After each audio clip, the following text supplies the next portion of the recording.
बहुत पुराने जमाने की बात है। समुद्र के बीचों बीच बसे एक छोटे से राज्य पर वीरभद्र नाम के राजा का शासन था। एक ऐसा राजा जो गरीबों का सहारा और न्याय का प्रतीक माना जाता था। उसके 3 बेटे और 2 बेटियां थीं, मगर किस्मत ने क्रूर खेल खेला और एक एक करके उसके सारे बच्चे उससे छिनते चले गए। अब उसके पास केवल एक ही बेटी बची थी, जो न सिर्फ उसकी आंखों का तारा थी, बल्कि पूरे राज्य की उम्मीद भी, क्योंकि वही अकेली राजवंश की वारिस थी। उसकी मासूम मुस्कान पर गरीब से लेकर अमीर तक सबकी दुआएं टिकी रहती, लेकिन जैसे ही वो 15 वर्ष की हुई, अचानक एक गंभीर बीमारी ने उसे जकड़ लिया। राजा ने देश देशांतर से वैद्य, पंडित और ज्ञानी बुलाए, हर उपाय किया, लेकिन राजकुमारी की हालत दिन ब दिन बिगड़ती गई। जब विद्वानों ने साफ कह दिया कि अब कोई इलाज संभव नहीं, बस दुआ ही सहारा है, तो वीरभद्र फूटकर महल के मंदिर में गिर पड़ा। आंसुओं से उसकी आंखें लाल हो गईं, आवाज रो रो कर भर्रा गई और उसका चेहरा भय और बेबसी से भर उठा। उसने चीखकर अपने मंत्रियों को आदेश दिया, मेरे महल की दीवारें ढा दो, खजाने गरीबों में बांट दो और मेरा ताज सिंहासन समुद्र में डुबो दो। अगर मेरी राजकुमारी ही मुझसे छिन जानी है, तो फिर इस महल की रौनक किस काम की? शायद यही ईश्वर की मर्जी है कि यह साम्राज्य अब वीरान हो जाए। महल को वीरान कर दो। राजा वीरभद्र का यह आदेश सुनते ही वजीर और सारा दरबार सन्न रह गया। तभी अचानक महल के विशाल फाटक पर एक पागल सा दिखाई देने वाला व्यक्ति आ पहुंचा। उसकी आंखें सुर्ख थीं, बाल बिखरे और चेहरा ऐसा लग रहा था मानो बरसों से नींद न देखी हो। वो चीखकर बोला, कल सुबह जैसे ही सूरज की पहली किरण धरती को छुए और जो पहला इंसान नगर के दरवाजे से भीतर आए, उसे पकड़कर महल ले आना। उसी के हाथों राजकुमारी की बीमारी दूर होगी। ये अजीब सी बात सुनकर दरबान हक्का बक्का रह गया और दौड़कर राजा को खबर दी। वीरभद्र, जिसने हर आशा खो दी की, इस आखिरी उम्मीद को भी देख लेना चाहा और वजीर को आदेश दिया, आज आधी रात से ही नगर के फाटकों पर पहरा बिठा दो और सुबह जो पहला व्यक्ति आए, उसे मान सम्मान के साथ महल में लाया जाए। दरबार में यह सुनकर हर कोई हैरान था, क्योंकि यह वही पागल व्यक्ति था जिसकी भविष्यवाणियां कभी झूठी नहीं निकली थीं। मगर पत्नी और बच्चों की मौत के बाद वो पागल हो गया था। सड़कों पर भटकता, बच्चों की छेड़छाड़ पर पत्थर उठाकर मारता, कभी गालियां बकता, कभी हवा से बातें करता। खाने पीने और कपड़ों से बेखबर उस आदमी की भविष्यवाणी पर अब पूरा राज्य टिका हुआ था। नगर के दरवाजे पर आधी रात से ही पहरे बिठा दिए गए, मगर बेचैनी इतनी थी कि राजा खुद पूजा पाठ करके वहां जा पहुंचा। वो ठंडी हवा में कांपते हुए भी आंखें गड़ाए उसी राह को ताक रहा था। कौन होगा वो पहला इंसान जो उसकी प्यारी बेटी की जान बचाने का भाग्य लेकर आएगा? वरना भला वो कब पहरेदारों के संग खड़ा होता। मगर उस सुबह राजा वीरभद्र खुद नगर के फाटक पर था। पूरब से सूरज की सुनहरी किरणें फूट रही थीं और पश्चिम से एक अनजान फकीर आता दिखा।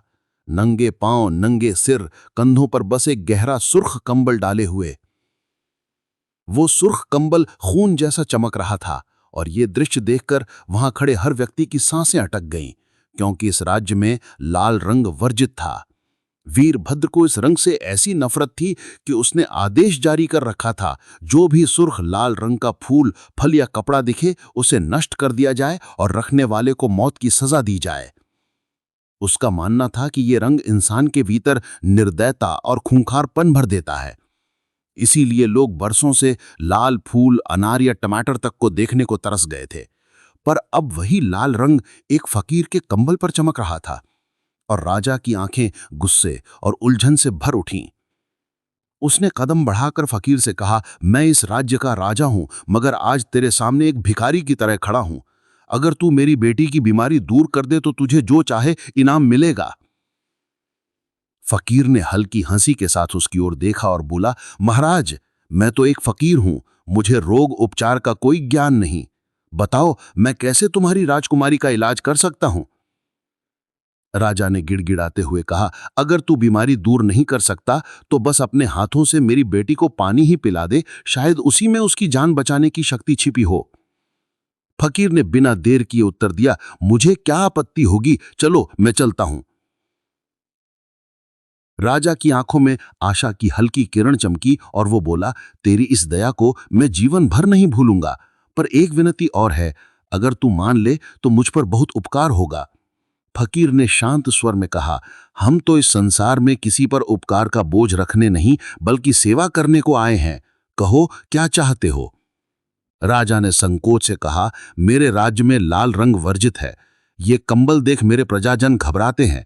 अगर तू इसे उतार कर फेंक दे तो मैं तुझे और भी बहुमूल्य कंबल दे दूंगा। फकीर का चेहरा कठोर हो गया, उसकी आंखों में आग सी चमक आई और उसने दृढ़ स्वर में कहा, यह असंभव है। ये कंबल मेरे प्राणों से भी बढ़कर है। मैं तेरा राज्य छोड़ सकता हूं मगर इसे कभी नहीं उतार सकता।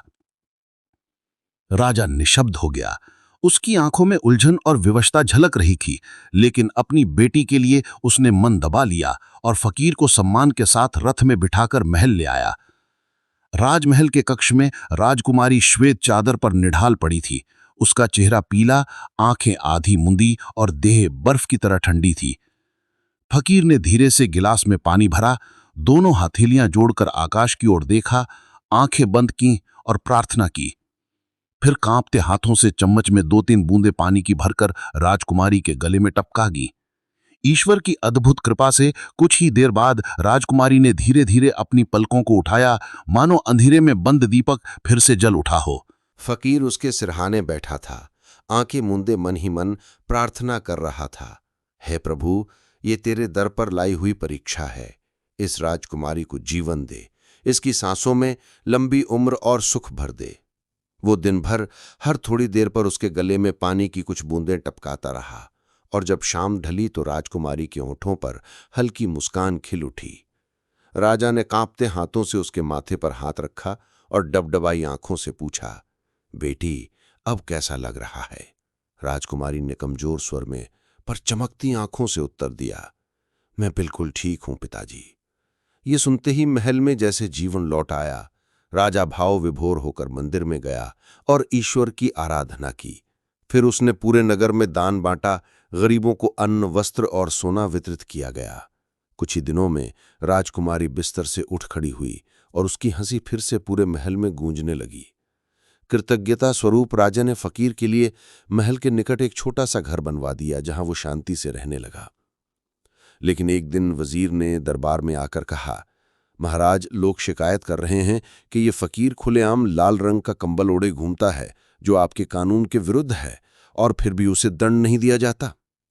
राजा कुछ पल चुप रहा, फिर उसने गंभीर स्वर में उत्तर दिया, शिकायत सच है, पर मत भूलो, इसी फकीर ने हमारी राजकुमारी को जीवन लौटाया है और उसका ये कंबल मेरे पूरे साम्राज्य से कहीं अधिक मूल्यवान है। राजा ने गंभीर स्वर में कहा, अगर हम उस फकीर को मौत की सजा देंगे तो सारी दुनिया हमें निर्दयी और कृतज्ञ कहेगी। तभी एक वजीर बोला, महाराज, मेरी राय है कि उसके सुर्ख कंबल को चोरी छिपे गायब करवा दिया जाए और जब वो शोर मचाए तो बदले में उसे किसी और रंग का बहुमूल्य कंबल दे दिया जाए। राजा को ये उपाय भा गया और उसने यही काम उसी वजीर को सौंप दिया। संजोग से वजीर की पत्नी चालाक और ऐसे कामों में निपुण थी।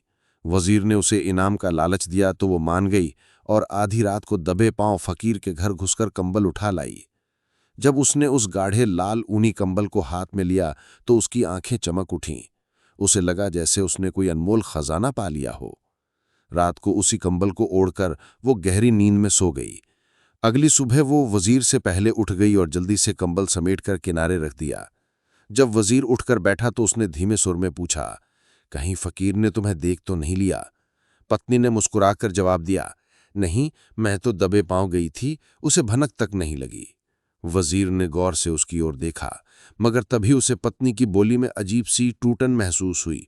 उसने माथे पर शिकन डालते हुए कहा, ये तुम्हारी जुबान को क्या हो गया है? तुम ऐसे क्यों लड़खड़ा रही हो? पत्नी अचानक घबराई सी बोली, मुझे न जाने क्या हो गया है। वजीर ने पहले सोचा शायद वो मजाक कर रही है, इसलिए अधिक ध्यान न दिया। फिर कंबल को खोलकर गौर से देखा और जिज्ञासा से उसे ओढ़ लिया। पल भर में उसका चेहरा बदल गया। वो कमरे में टहलने लगा और उसकी चाल में एक अनजाना कंपन और आंखों में विचित्र चमक उतर आई। बीवी ने मुस्कुराकर कहा, यह कंबल बड़ा गर्म और अनमोल है, इसे तुम ही रख लो, किसी और को मत देना। वजीर झुंझलाकर बोला, चुप रहो, तुम आजकल बेसिर पैर की बातें क्यों कर रही हो? बीवी तुरंत हकलाते हुए बोली, तुम भी तो हकला रहे हो। वजीर चौंक गया, बोला, मैं हकला रहा हूं? बीवी खिलखिलाकर हंस पड़े, और नहीं तो क्या, सुनो अपनी जुबान। ये सुनकर वजीर के माथे पर चिंता की लकीरें खिंच गईं। उसने घबराकर कंबल उतारा और एक और पटक दिया, मन ही मन सोचते हुए, ये चोरी का कंबल है, शायद इसी का असर है कि मेरी पत्नी तोतली हो गई और मेरी बोली बिगड़ने लगी। थोड़ी देर बाद दूसरा वजीर आया, मगर शर्म और डर के कारण उसने ज्यादा कुछ न कहा, बस कंबल उठाकर बड़े वजीर को दे आया। बड़े वजीर ने जैसे ही उसे खोला तो उसकी आंखों में लालच की चमक तैर आई। फिर बारी बारी सभी वजीरों ने उसे ओढ़ा और अंत में निश्चय किया कि इसे कपड़े में लपेटकर राजा के पास ले चलें।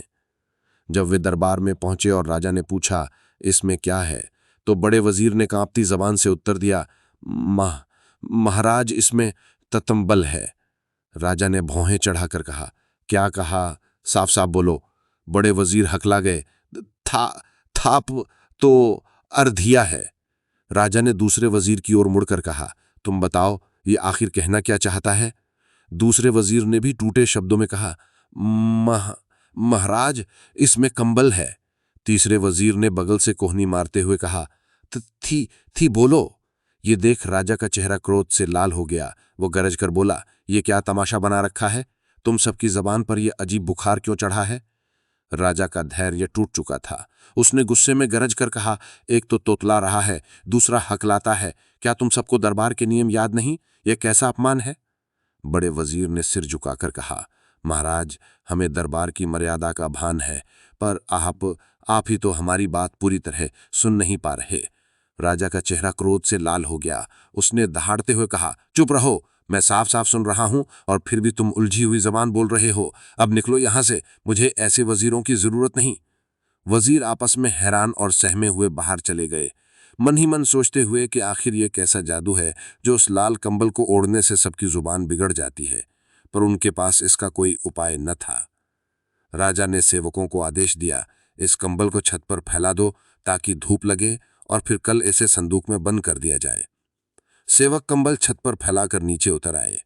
उधर राजकुमारी की आदत थी कि हर सुबह सूर्योदय से पहले छत पर जाती, दूर फैले हरे मैदानों और बहते नदी के जल को निहारती, फिर धूप चढ़ने पर लौट आती। उस दिन भी वो हल्के कदमों से छत पर पहुंची, लेकिन जैसे ही उसकी नजर लाल कंबल पर पड़ी, वो ठिठक गई। सुबह की सुनहरी किरणों में चमकता वो कंबल मानो किसी जादुई आभा से दमक रहा था। राजकुमारी उसकी ओर खिंचती चली गई, चारों तरफ का नजारा भूल गई और मुस्कुराते हुए उस कंबल पर बैठ गई। राजकुमारी अभी उस लाल कंबल पर बैठी ही थी कि अचानक उसे लगा जैसे जमीन से उसका रिश्ता टूट रहा हो।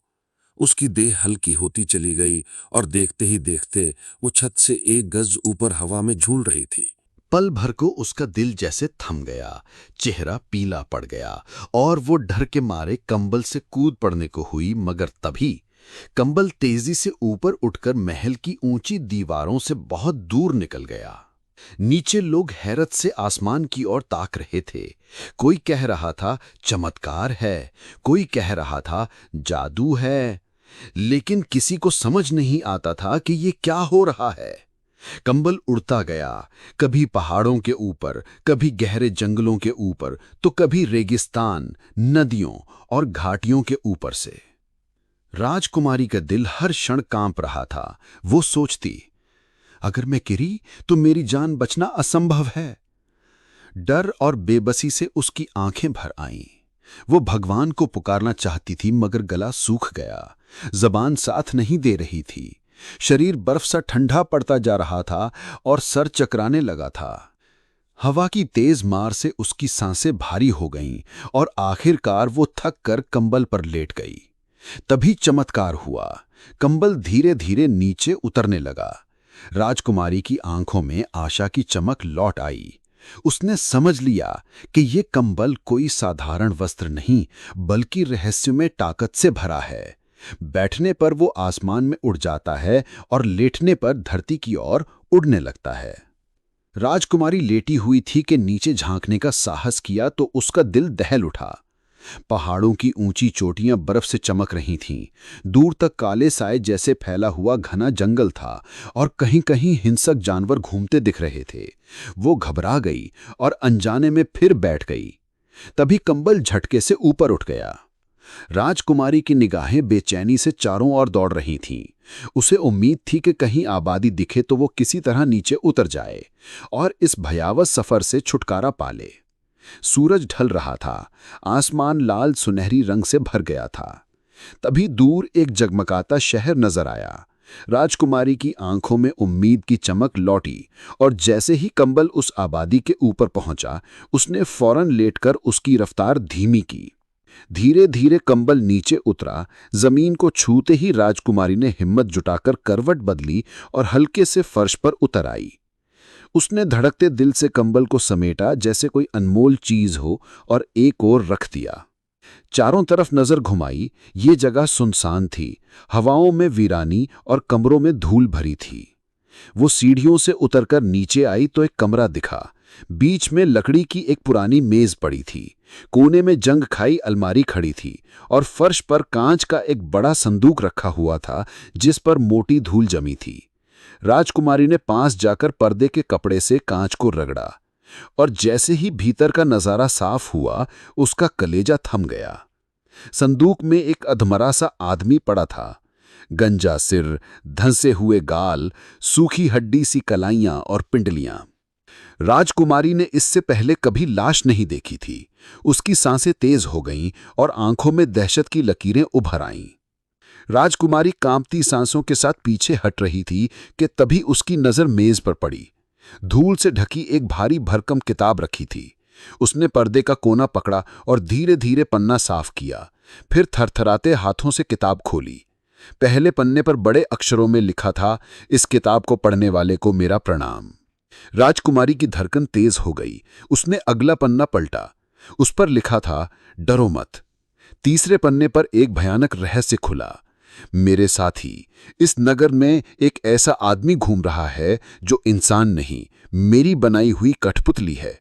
उसकी शक्ल मंगोल कबीलों के सरदार जैसी है, मगर उसके 4 हाथ हैं और वो निर्दयी होकर लोगों का खून करता है। मैं बूढ़ा और लाचार हूं, अपने दुश्मनों से लड़ने की ताकत मुझ में नहीं रही, इसलिए मैंने अपना दिल, दिमाग और आत्मा उसे दे डाली। अब जब तक वो जिंदा है, मैं इस शीशे के संदूक में मृत पड़ा रहूंगा। जिस दिन लोग उसे आग में जला देंगे, उसी दिन मैं फिर से जी उठूंगा और फांसी के फंदे से बच जाऊंगा। उसकी तस्वीर अगले पन्ने पर देख सकते हो। उस पर पत्थर, तलवार, पिस्तौल या तोप किसी चीज का असर नहीं होता, पर ज्यों ही आग उसके करीब लाई जाए, वो राख हो जाएगा और मैं पुनः जीवित हो उठूंगा। अब सवाल यह है कि क्या तुम उसे जलाने का साहस करोगे? राजकुमारी का दिल उस किताब की इबारत पढ़ते ही जैसे पत्थर सा भारी हो गया। आंखों से आंसू बह निकले। हे ईश्वर, उस आदमी ने न जाने कितने निर्दोषों का खून किया होगा। वो बुदबुदाई, फिर अपनी मुट्ठी भींचकर प्रण किया, चाहे मुझे अपनी जान की बाजी क्यों न लगानी पड़े, मैं उसे आग में झोंक कर इस नगर को मुक्त करूंगी। दृढ़ कदमों से वो उस मकान से बाहर निकली और शहर की ओर बढ़ चली। रास्ते के गली कूचे और बड़े बड़े बाजार सुनसान पड़े थे। दुकानों के पट बंद थे। मजदूर अपने औजारों संग घरों में दुबके बैठे थे और पूरा नगर जैसे मौत की चुप्पी ओढ़े पड़ा था। ये खौफनाक मंजर देखकर राजकुमारी के सीने में दर्द उठा। धीरे धीरे चलते हुए जब वो एक जर्जर झोंपड़ी के पास पहुंची, तो भीतर से बच्चों की भूख से तड़पती चीखें सुनाई दी। उसके कदम थम गए। वो तुरंत अंदर गई और बोली, बहन, ये मासूम क्यों रो रहे हैं? थकी मांदी औरत ने फटी आवाज में कहा, बेटी, ये भूख से तड़प रहे हैं, घर में एक सूखा टुकड़ा तक नहीं है। ये सुनकर राजकुमारी की आंखें भर आईं। उसने औरत का हाथ थामा और दृढ़ स्वर में कहा, तुम चिंता मत करो, मैं इन्हें भोजन दिलाऊंगी। औरत विस्मय से उसे देखती रह गई, फिर धीमे से बोली, तुम्हें उस 4 हाथों वाले दैत्य का डर नहीं लगता? राजकुमारी ने बिना झिझक के उत्तर दिया, नहीं, मुझे ईश्वर के सिवा किसी का भय नहीं। राजकुमारी झोंपड़ी से निकलकर सीधा एक आलीशान हवेली में पहुंची, जहां सोने चांदी की जालीदार खिड़कियां और ऊंचे दरवाजे उसकी आंखों के सामने खड़े थे। ये नगर के सबसे धनी व्यक्ति का मकान था। भीतर जाकर उसने उसकी बेटी को उस भूखी झोपड़ी का हाल सुनाया और भोजन मांगा। वो कन्या दयालु हृदय की थी। उसने बिना देर किए थालियों में रोटियां, दाल और फल सजवाए और राजकुमारी को सौंप दिए। राजकुमारी तेज कदमों से लौटकर झोपड़ी पहुंची, बच्चों को अपने हाथों से भोजन खिलाया। उनकी मां की आंखों में आंसू भर आए और थोड़ी रोटी खुद भी खाकर वो खाली बर्तन लेकर फिर हवेली लौटी। अब उसने धनी कन्या से सीधे उस आदमी के बारे में पूछा। वो कांपते स्वर में बोली, बहन, इस नगर ने न जाने कौन सा पाप किया था जो हम पर ये आफत टूटी। राजाओं की सेना, सिपाही, तलवारें, यहां तक के तोपें भी उसे नहीं रोक सकी। वो बला किसी के वश में नहीं आती। राजकुमारी ने गंभीर स्वर में कहा, क्या किसी को मालूम है कि वो कहाँ छिपता है? कन्या ने सिर हिलाया, नहीं, किसी को भी नहीं पता। वो तो आंधड़ की तरह अचानक निकल आता है और लहूलुहान निशान छोड़ जाता है। ये सुनकर राजकुमारी की आंखों में अडिग चमक दौड़ गई। उसने कहा, मुझे बस एक मजबूत डंडा दे दो, जिसके सिरे पर मिट्टी के तेल में भीगा कपड़ा बांधा हो, और एक दिया सलाई की डिब्बी भी। ईश्वर की इच्छा हुई तो आज रात वो शैतान हमेशा के लिए राख बन जाएगा। धनी कन्या उसकी ओर विस्मय से देखती रह गई और थरथराती आवाज में बोली, बहन, क्या तुम सचमुच ये करने का इरादा रखती हो? धनी कन्या कांपते हुए बोली, कल ही का किस्सा है। वो 4 हाथों वाला दैत्य कसाई की दुकान पर जा धमका और गरज कर बोला, 2 बरस पहले तूने मुझे अधपका मांस क्यों दिया था? उसमें 3-4 हड्डियां ज्यादा क्यों डाल दी थी? बेचारा कसाई घबरा कर बोला, मालिक, मैंने तो 2 बरस पहले तुम्हें देखा तक नहीं। दैत्य ठठाकर हंसा, तो आज देख ले। ये कहते ही उसने कसाई की गर्दन पकड़ ली। कसाई ने हाथ में पकड़े छुरे से उस पर वार किया, बार बार किया, पर उसके लोहे जैसे जिस्म पर खरोश तक न आई और पल भर में उसने कसाई की गर्दन मरोड़कर सड़क पर फेंक दी। ये सुनकर राजकुमारी ने गहरी सांस लेकर कहा, यह वाकई अचरज की बात है, पर इसका मतलब ये नहीं कि मैं भी उसका सामना नहीं कर सकती। धनी कन्या ने अविश्वास से कहा, यदि तुम्हें विश्वास है कि तुम उसे मार सकती हो तो मैं तुम्हारा कहा मानती हूं। राजकुमारी ने दृढ़ स्वर में कहा, हां, मुझे एक मजबूत डंडा दो, जिसके सिरे पर मिट्टी की तेल में भीगा कपड़ा बांधा हो, और एक दिया सलाई की डिब्बी भी। ईश्वर की इच्छा हुई तो आज रात वो शैतान हमेशा के लिए राख बन जाएगा। कन्या ने तुरंत अपनी दासी को भेजकर वो सब मंगवा दिया। तभी घर का मालिक भीतर से आया और सुंदर राजकुमारी को देख गंभीर स्वर में बोला, बेटी, मत भूलो, सेनाएं भी उसकी ताकत के सामने टिक न सकीं। गोलियों की बौछार भी उस पर असर नहीं कर पाई। वो हंसता रहा और पूरी फौज की आंखों के सामने सबका साहस टूट गया। फिर भला तुम कैसे उसका सामना कर सकोगी? राजकुमारी ने उसकी आंखों में सीधे देखते हुए शांत स्वर में कहा, जब तक वो मेरे सामने ना आए मैं कुछ नहीं कह सकती। आखिरकार धनी व्यक्ति और उसकी बेटी ने आंसुओं और हजारों दुआओं के साथ राजकुमारी को विदा किया। वो वीर लड़की मकान से निकलकर संकरे रास्तों और भीड़ भरे बाजारों से गुजरी, मानो किसी अदृश्य बुलावे की तलाश में भटक रही हो। शहर के कोतवाल तक जब उसकी हिम्मत और इरादा पहुंचा तो उसने हैरत से उसकी ओर देखा और कहा, बेटी, तेरे जैसी दिलेर आज तक न देखी, तुझ पर गर्व है। और वो भी अपने सिपाहियों समेत राजकुमारी के साथ 4 हाथों वाले राक्षस को ढूंढने निकल पड़ा। उधर महल में राजा के कानों तक ये खबर पहुंची कि राजकुमारी सुबह छत पर गई थी, लेकिन उसके बाद किसी ने उसे नहीं देखा, और अजीब बात ये कि छत से लाल कंबल भी गायब है। राजा की बेचैनी बढ़ गई और उसने तत्काल कोतवाल को बुलवाया। अभी राजा अपनी चिंता जाहिर ही कर रहा था कि कोतवाल ने झुककर कहा, महाराज, सुबह से पूरे नगर में ये चर्चा है कि आकाश में एक सुर्ख कंबल उड़ता हुआ देखा गया है और उस पर एक रूपवती कन्या बैठी थी। हजारों आंखों ने ये दृश्य देखा है। ये सुनते ही राजा सिंहासन से उठ खड़ा हुआ, उसके चेहरे का रंग उड़ गया और वो बड़बड़ाया, ये साधु कोई मामूली व्यक्ति नहीं, ये तो महाजादूगर है। उसी ने राजकुमारी को गायब किया है।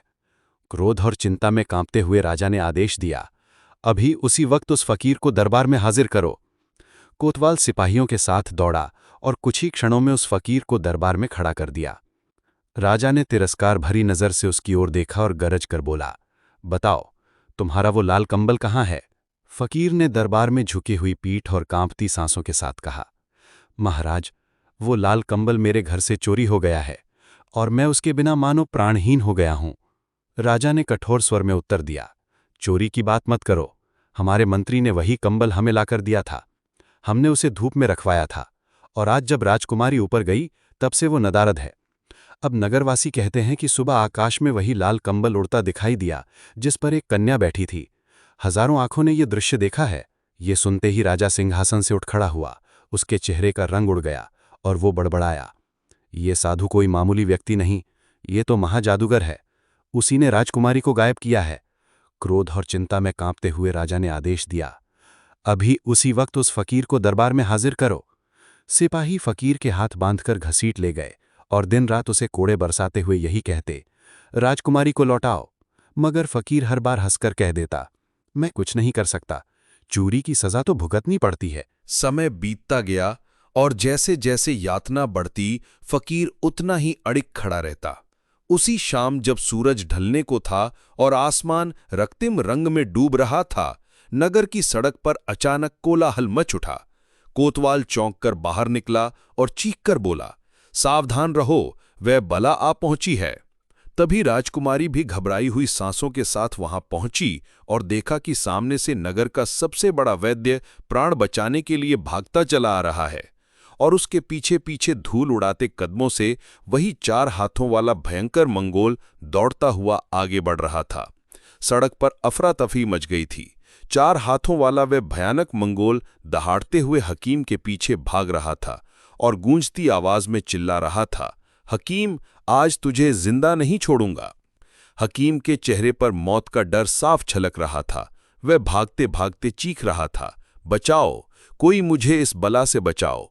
तभी राजकुमारी ने साहस जुटाकर पास रखे कपड़े को जलाया, उसे लकड़ी पर लपेटा और कांपते हाथों से मशाल को कसकर थाम लिया। मंगोल और नजदीक आया तो राजकुमारी ने ऊंची आवाज में पूछा, तुम इसे क्यों मारना चाहते हो? मंगोल की आंखों में दर्द और क्रोध दोनों जल रहे थे। वे दौड़ते हुए गरजा, मेरे बच्चे की जान बचाने के लिए मेरे पास पैसे नहीं थे, पर इस निर्दयी ने बिना सिक्के लिए इलाज करने से इनकार कर दिया। मेरा बच्चा मेरी बाहों में तड़प कर मर गया और यह हंसता रहा। आज इसका हिसाब चुकाऊंगा। इतना कहकर उसने बिजली सी फुर्ती से छलांग लगाई और हकीम को दबोच लिया। राजकुमारी भागती हुई पहुंची, पर तब तक बहुत देर हो चुकी थी। हकीम उसकी बाहों में तड़प कर दम तोड़ चुका था। राजकुमारी की आंखों में आंसू भर आए, पर उसने हिम्मत नहीं छोड़ी। उसने मशाल उठाकर मंगोल की कमर पर झोंक दी। पल भर में वह राक्षसी देह आग पकड़कर धधक उठी और देखते ही देखते राख का ढेर बनकर जमीन पर बिखर गई। वहां खड़े सैकड़ों लोग एक साथ तालियां बजाने लगे। शाबाश, शाबाश की गूंज चारों ओर फैल गई। कोतवाल ने आगे बढ़कर राजकुमारी से कहा, आपने इस नगर को एक भयानक आफत से बचा लिया, ये हम सब पर आपका बड़ा उपकार है। मेरी प्रार्थना है कि आप हमारे साथ दरबार में चलें ताकि राजा को सच्चाई बता सकें। लोग जयकारे लगाते हुए राजकुमारी के चारों ओर हो लिए और सब मिलकर उसे राजमहल ले गए, जहां कोतवाल ने पूरा हाल बयान किया। सुनकर राजा का चेहरा गर्व और खुशी से चमक उठा। राजा ने अपने सेवकों को इशारा किया और पल भर में हीरे जवाहरात से भरी थालियां राजकुमारी के सामने सजा दीं। चमकते रत्नों की लाली और नीली आभा से पूरा दरबार दमक उठा। राजा ने गंभीर स्वर में कहा, राजकुमारी, तुम्हारे साहस ने हमारे नगर को नई जिंदगी दी है। हमारा सिर कृतज्ञता से झुक गया है। इन अनमोल खजानों को हम अपनी बेटी मानकर तुम्हें भेंट करते हैं, कृपया स्वीकार करो। राजकुमारी ने दृढ़ और शांत आवाज में उत्तर दिया, महाराज, मुझे किसी वस्तु की कमी नहीं है। मैं वीरभद्र राजा की पुत्री हूं। संयोग से इस नगर में आ पड़ी और जब अपने भाई बहनों को संकट में फंसा देखा तो चुप न रह सकी। ये कार्य मैंने किसी इनाम की चाह में नहीं बल्कि धर्म समझकर किया है। उसने भेंट को ठुकरा दिया, पर राजा ने उसका सम्मान और भी बढ़ा दिया।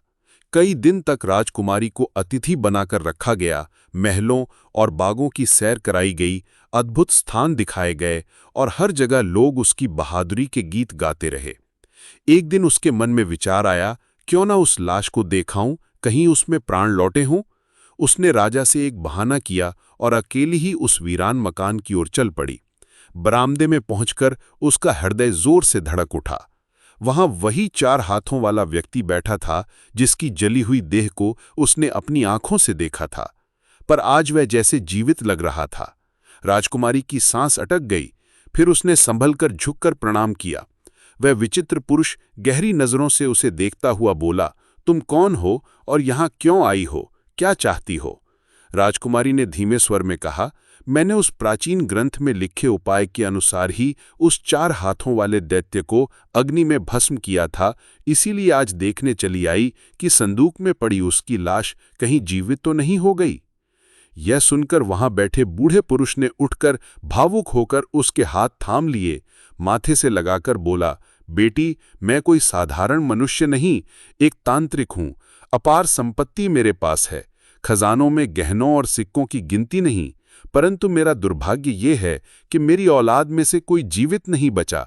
यदि तुम मेरी बेटी बनकर यहां रहना स्वीकार करो तो मैं अपना सब कुछ तुम्हारे नाम कर दूंगा।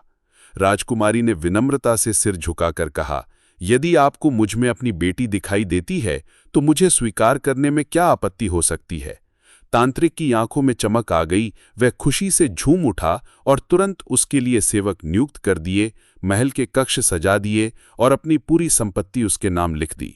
अब राजकुमारी दिन प्रतिदिन नगर की गलियों में निकलती, गरीब स्त्रियों से उनका हाल पूछती, बच्चों से स्नेहपूर्वक बातें करती और जानती कि कितने घर ऐसे हैं जहां भूख से पेट खाली सोते हैं, कितनी विधवाएं हैं जो असहाय होकर श्रम से जी रही हैं, कितने पिता हैं जो अपनी बेटियों का विवाह गरीबी के कारण नहीं कर पा रहे और कितने बीमार हैं जो इलाज के अभाव में मृत्यु की ओर बढ़ रहे हैं। ये सब देख उसका हृदय पिघल उठा और उसने अपने खजाने के द्वार सबके लिए खोल दिए। किसी को अनाज, किसी को धन, किसी को दवा और किसी को विवाह हेतु सहयोग देती। धीरे धीरे उसका नाम पूरे नगर में गूंजने लगा और लोग उसे दैवी शक्ति से उतरी हुई सच्ची राजकुमारी कहने लगे। जैसे ही जादूगर को यह समाचार मिला कि राजकुमारी अपनी दौलत खुले दिल से गरीबों में बांट रही है, उसका चेहरा गुस्से से लाल हो गया। उसने कठोर स्वर में कहा, तूने मेरी मंशा के विरुद्ध चलने की हिम्मत कैसे की? अगर तूने मेरा कहना न माना तो मैं तुझसे सब कुछ वापस ले लूंगा। राजकुमारी ने उसकी ओर मुस्कुराते हुए देखा और शांत आवाज में उत्तर दिया, एक बार जो वस्तु मेरे हाथ आ जाती है वह कभी लौटती नहीं, चाहे वह दौलत हो या दया। यह सुनकर जादूगर भीतर ही भीतर कांप उठा, लेकिन कुछ कर न सका। वह अकेला बैठकर लंबे समय तक सोचता रहा, कभी माथा पीटता, कभी सांसें भरता, पर किसी उपाय पर नहीं पहुंच पाया। अंततः उसने कठोर निर्णय लिया और राजकुमारी को आदेश दिया कि अब से वह घर की चौखट पार नहीं करेगी। ये बंधन राजकुमारी के दिल पर पहाड़ की तरह गिरा, मगर उसने चुपचाप सह लिया। दिन बीते और एक सुबह जब अवसर मिला तो राजकुमारी ने अपने हाथों से सारा सोना, चांदी, गहने और अनमोल सामान उठाकर छत पर पहुंचा दिया। वहां उसने लाल कंबल फैलाया, उस पर सब कुछ सजा दिया और स्वयं भी बैठ गई। जैसे ही उसने कंबल को उलटकर दूसरी ओर मोड़ा, वह धीरे धीरे उठने लगा, मानो हवा ने उसे अपने पंख दे दिए हों। जादूगर बरामदे में खड़ा ये दृश्य देख रहा था। उसकी आंखें फैल गईं और वह चिल्लाने लगा, रुक जा, मेरी बेटी, तू कहाँ जा रही है? लौट आ, लौट आ। लेकिन राजकुमारी ने केवल हाथ जोड़कर प्रणाम सलाम किया, उसकी ओर देखा भी नहीं और देखते ही देखते नीले आसमान में ओझल हो गई। झोंपड़ियों और कच्चे मकानों के ऊपर से उड़ते हुए राजकुमारी ने एक एक मुट्ठी सोना और गहने नीचे फेंक दिए। भीड़ उमड़ पड़ी। लोग अपने आंगन में गिरे खजाने को उठाते और हाथ जोड़कर आशीर्वाद देते। उनकी आंखों की चमक मानो आकाश तक पहुंच रही थी। ये देखकर राजकुमारी का दिल उल्लास से भर गया और जब जादुई कंबल उसे लेकर उसके अपने राज्य की छत पर उतरा तो वो खुशी से कंबल पर ही लेट गई। आंखें आसमान की ओर उठी, मानो उसे विश्वास ही ना हो रहा हो कि ये सच है। अगली ही सांस में वो दौड़ती हुई महल के भीतर पहुंची, जहां राजा उसकी जुदाई में पीला और बीमार पड़ा था। जैसे ही उसकी नजर बेटी पर पड़ी, वो कांपते हुए उठ बैठा और उसे अपने सीने से भींच लिया। आंखों से आंसू बह निकले और होंठ उसके माथे को चूमते रहे। राजकुमारी ने भी उसकी गर्दन में बाहें डाल दी और एक एक घटना उसे सुनाई। राजा स्तब्ध रह गया और बोला, ये कंबल तो किसी अनोखे जादू से बना है। हमने तो सोचा था कि उस फकीर ने तुझ पर जादू किया और इसी कारण उसे जेल में डाल दिया। राजकुमारी ने तुरंत कहा, नहीं पिताजी, उसका कोई दोष नहीं, उसे अभी मुक्त कर दो। राजा ने बिना देर किए मंत्री को आदेश दिया। फकीर को कैद से निकालकर दरबार में बुलाया गया। राजा ने उसकी झुकी हुई देह के सामने हाथ जोड़कर कहा, बाबा, हमें क्षमा करो, हमने तुम्हारे साथ अन्याय किया। फिर वो जादुई कंबल लौटाया और उसके साथ ढेर सारा धन, सम्मान और आदर देकर विदा किया, ताकि उसका नाम हमेशा राज दरबार में आदर से लिया जाए। फकीर ने राजा से मिला महल छोड़कर शहर से बाहर एक शांत जगह पर मिट्टी और लकड़ी की एक छोटी सी कुटिया बना ली। वही उसका नया आसरा बन गया। सुबह होते ही वो झोला कंधे पर डालकर शहर आता, अपनी भूख मिटाने का थोड़ा सा सामान खरीदता और फिर वापस उसी कुटिया में लौट जाता। लेकिन कुछ ही दिनों में कोतवाल ने राजा से शिकायत की। महाराज, प्रजा में बेचैनी है। लोग कह रहे हैं कि कानून के विरुद्ध एक फकीर लाल कंबल ओढ़कर घूमता है। राजा ने गहरी सांस भरते हुए उत्तर दिया, उस कंबल को छूने की भी कोशिश मत करना। यदि उसे छीन लिया गया तो हम सब किसी बड़ी मुसीबत में फंस सकते हैं। बेहतर यही होगा कि किसी लालची आदमी को इनाम का लालच देकर निगरानी के लिए लगाया जाए। कोतवाल ने सिर झुकाकर आज्ञा मानी और दरबार से निकल गया। उधर राजकुमारी एक दिन अपने कक्ष में बैठी थी कि अचानक उसके मन में ख्याल आया, मैं तो बहाना बनाकर जादूगर के पास गई थी, मगर लौटकर ना उसे धन्यवाद दिया और ना ही कोई खबर भेजी। ये सोचते ही उसने पिता से कहकर एक पत्र लिखवाया जिसमें पूरे घटनाक्रम का जिक्र था। 15 दिन बीते होंगे कि एक दूत राजमहल पहुंचा। उसके साथ कीमती और दुर्लभ रत्नों से भरा हुआ एक संदूक भी था। राजा ने दूत का आदर सत्कार किया, फिर पत्र खोला। उसमें लिखा था, मैं इस बात से अत्यंत प्रसन्न हूं कि वो कन्या जिसने मेरे राज्य को एक बड़े संकट से मुक्त किया, अब आपके राज्य की शोभा है। अपने पुत्र को उसका हाथ सौंपकर मैं बड़ा उपकार मानता हूं। दूत ने सिर झुकाकर कहा, महाराज, हमारे राज्य का राजकुमार गद्दी का वारिस है, बहुत ही बुद्धिमान और योग्य है। हमारे स्वामी ने संदेश भेजा है कि यदि राजकुमारी का विवाह राजकुमार से कर दिया जाए तो दोनों राज्यों का मेल और मजबूत हो जाएगा। राजा ने गहरी सोच के बाद इस प्रस्ताव को स्वीकार कर लिया और दूत को बहुमूल्य उपहार देकर विदा किया। समय बीता। 2 महीने बाद कोतवाल दरबार में उपस्थित हुआ और बोला, महाराज, राज्य के बड़े बड़े चालबाज अपनी सारी चालें आजमा चुके, पर कोई भी उस फकीर को छलकर उसका लाल कंबल नहीं ले सका। तभी एक मंत्री ने आगे बढ़कर कहा, सुना है हिंदुस्तान के दिल्ली नगर में ऐसे ठग रहते हैं जो सबसे चतुर आदमी को भी पल भर में धोखा दे देते हैं। यदि उनमें से किसी को बुलवा लिया जाए तो ये काम सरल हो जाएगा। राजा के चेहरे पर चमक आ गई। उसने तुरंत प्रधानमंत्री को आदेश दिया कि हिंदुस्तान के राजा को पत्र भेजा जाए। जब वो पत्र दिल्ली पहुंचा और वहां के राजा ने उसे पढ़ा तो ठहाका लगाकर बोला, हम तो अपनी प्रजा की भलाई के लिए चोर, डकैतों और ठगों को पकड़कर दंड देते हैं और ये उनसे मांग कर रहा है। लेकिन सम्मान रखते हुए उसने आदेश दिया कि राज्य के सबसे चालाक ठग को कैद से निकालकर उस राजा के पास भेज दिया जाए।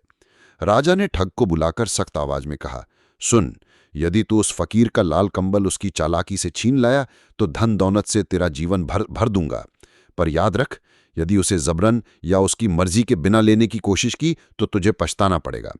ठग मुस्कुराया और बोला, महाराज, इतना कठिन काम नहीं। यदि वो फकीर आज ही बाजार में दिख गया तो आज ही उसका कंबल मेरी झोली में होगा। ये सुनकर कोतवाल उसे संग लेकर बाजार गया और दूर से एक झुके कंधों वाले साधु की ओर इशारा करते हुए बोला, यही वो फकीर है, अब आगे तुम्हारा काम। ठग ने दुकानों के बीच धीरे धीरे चलते हुए फकीर के पास पहुंचकर बड़ी मिठास से कहा, बाबा, मैं एक लड़की से विवाह करना चाहता था, मगर ना मेरे घरवाले राजी थे ना उसके। मैंने मन ही मन ये मन्नत मांगी थी कि यदि हमारी शादी हो गई तो किसी साधु को मिठाइयों से तृप्त करूंगा। कल मेरी शादी उसी लड़की से हो गई और सुबह से किसी फकीर को ढूंढ रहा हूं, पर जिसे भी देखता हूं वो पहले से तृप्त मिलता है। आप ही मेरे भाग्य से मिले हैं। फकीर ने अपनी शांत आंखें उठाकर उसकी ओर देखा और धीरे से बोला, बेटा, मैं तो साधारण मनुष्य हूं। 2 टुकड़े रोटी मिल जाएं तो यहीं से उठकर किसी और राह पर निकल जाता हूं। ठग ने मीठे स्वर में कहा, बाबा, जब तुम्हारे पास इतना अनोखा लाल कंबल है तो तुम गरीब कैसे हो सकते हो? फकीर ने हल्की हंसी के साथ उत्तर दिया, बेटा, इस कंबल पर मत जाओ, ये मेरे लिए प्राणों से भी बढ़कर है। यही मेरी साधना और यही मेरा सहारा है। ठग ने चालाकी से सिर हिलाया और बोला, बाबा, इसे बहुत संभाल कर रखना। आजकल लोग भेष बदलकर इसी तरह की चीजें हथियाने के लिए घूमते रहते हैं। फकीर ने भोलेपन से कहा, हम गरीबों की चीजें कौन चुराएगा? ठग ने बात बदलते हुए हाथ पकड़ लिया, छोड़ो बाबा, आओ मेरे साथ ताकि मैं अपनी मन्नत पूरी कर सकूं। वो उसे पास की एक हलवाई की दुकान में ले गया और हलवाई से कहा, जो कुछ बाबा मांगे सब देना और जब तक इनका पेट भर न जाए मिठाइयां खिलाते जाना। फकीर फर्श पर बिछी कुर्सी पर पालथी मारकर बैठ गया।